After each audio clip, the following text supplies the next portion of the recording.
Hi everyone, and welcome to this short video where we'll give you an overview of one of our latest works, Waffle Iron.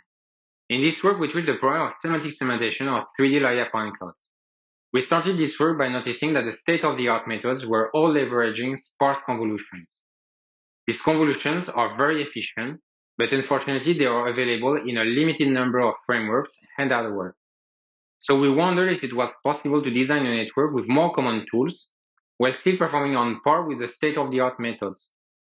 For that, we designed our Waffle Iron backbone, which we built using regular 2D and 1D convolutions, and which competes with the best methods on Newsyn and Semantic Kitty.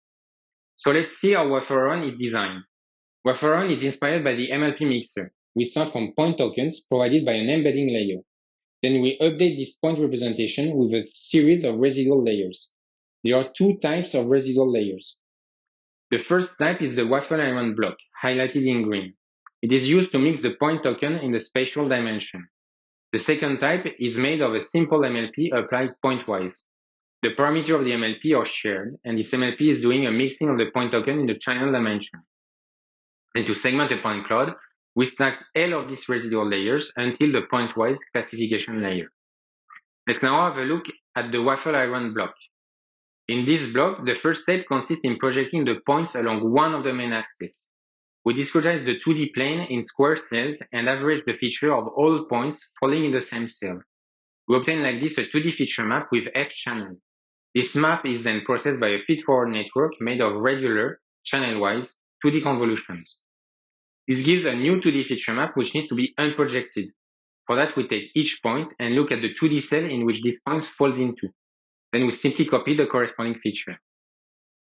In total, there are three main hyperparameters to tune in Waffle Iron. The width f, which is the size of the point token, the depth L, and the resolution of the 2D grid. Fortunately, they are all simple to tune. For the resolution, we observe very stable results between 40 and 60 centimeters on two datasets and two Waffle Iron backbones of different sizes. For the depth L and the width f, we notice that the performance improves when the value of this parameter increases. To maximize performance, you can choose them as large as you can on the available hardware.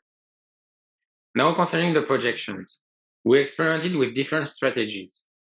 First, we tried alternating the direction for the projection at each layer. We started with direction Z at layer 1, then Y at layer 2, and X at layer 3, and so on until layer L. Second, we tried to project in parallel along all of the main axes at each layer. And third, we investigated the possibility to project only along the dimension Z at all layers. Our experience showed that the parallel projection performed the worst. Interestingly, projecting only along the Z-axis performs quite well and nearly similarly to the projection in series. For our final design, we chose projection in series with which we attained our highest scores, Newsyn and Semantic Kitty.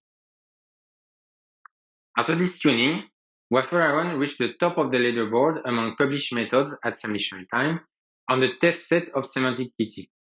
Similarly, we reached very good performance on the validation set of Newsyn with an MIU of 77.6 without test segmentation and 79.1 with test segmentation. So to conclude, Waffle Iron is easy to implement, install, and tune. It achieves performance on par with the state-of-the-art methods. And if you would like to give it a try, you can download our code and train models on GitHub.